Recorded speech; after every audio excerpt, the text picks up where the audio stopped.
एक बार राजा अज जंगल में भ्रमण करने के लिए गए थे, तो उन्हें एक बहुत ही सुंदर सरोवर दिखाई दिया। उस सरोवर में एक कमल का फूल था जो अति सुंदर प्रतीत हो रहा था।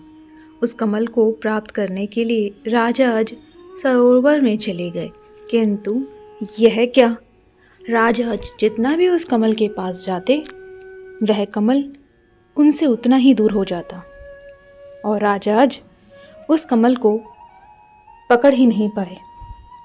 अंततः आकाशवाणी हुई कि हे राजन, आप निसंतान हैं, आप इस कमल के योग्य नहीं हैं। इस भविष्यवाणी ने राजा अज के हृदय में एक भयंकर घात किया था।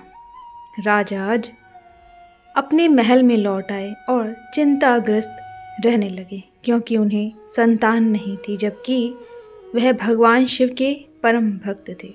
भगवान शिव ने उनकी इस चिंता को ध्यान में लिया और उन्होंने धर्मराज को बुलाया और कहा, तुम किसी ब्राह्मण को अयोध्या नगरी पहुंचाओ, जिससे राजा अज को संतान की प्राप्ति के आसार हों। दूर पार एक गरीब ब्राह्मण और ब्राह्मणी सरयू नदी के किनारे कुटिया बनाकर रहते थे। एक दिन वे ब्राह्मण राजा अज के दरबार में गए और उनसे अपनी दुर्दशा का जिक्र कर भिक्षा मांगने लगे।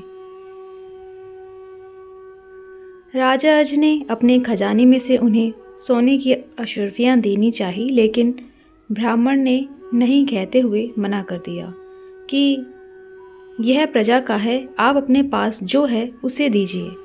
तब राजा अज ने अपने गले का हार उतार और ब्राह्मण को देने लगे, किंतु ब्राह्मण ने मना कर दिया कि यह भी प्रजा की ही संपत्ति है। इस प्रकार राजा अज को बड़ा दुख हुआ कि आज एक गरीब ब्राह्मण उनके दरबार से खाली हाथ जा रहा है। तब राजा अज शाम को एक मजदूर का वेश बनाते हैं और नगर में किसी काम के लिए निकल जाते हैं। चलते चलते वह एक लोहार के यहाँ पहुँचते हैं और अपना परिचय बिना बताए ही वहाँ विनय कर काम करने लग जाते हैं। पूरी रात तो हथौड़े से लोहे का काम करते हैं, जिसके बदले में उन्हें सुबह 1 टका मिलता है। राजा 1 टका लेकर ब्राह्मण के घर पहुँचते हैं, लेकिन वहाँ ब्राह्मण नहीं था। उन्होंने वह 1 टका ब्राह्मण की पत्नी को दे दिया और कहा कि इसे ब्राह्मण को दे देना। जब ब्राह्मण आया तो ब्राह्मण की पत्नी ने वह टका ब्राह्मण को दिया और ब्राह्मण ने उस टका को जमीन पर फेंक दिया।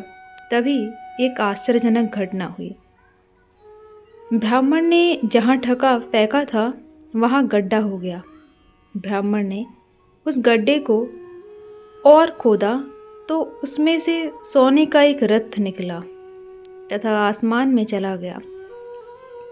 इसके पश्चात ब्राह्मण ने और खोदा तो दूसरा सोने का रथ निकला और आसमान में चला गया। इसी प्रकार से 9 सोने के रथ निकले और आसमान की ओर चले गए। और जब 10वां रथ निकला तो उस पर एक बालक था और वह रथ जमीन पर आकर ठहर गया।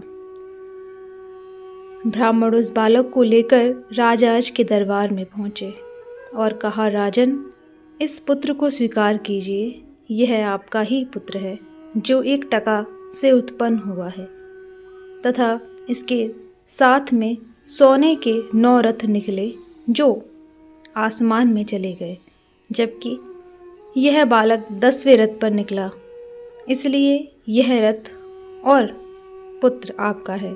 इस प्रकार से दशरथ जी का जन्म हुआ था। महाराज दशरथ का असली नाम मनु था और ये 10 दिशाओं में अपना रथ लेकर जा रहे थे और ये 10 दिशाओं में अपना रथ लेकर जा सकते थे, इसलिए दशरथ नाम से प्रसिद्ध हुए। अगर आप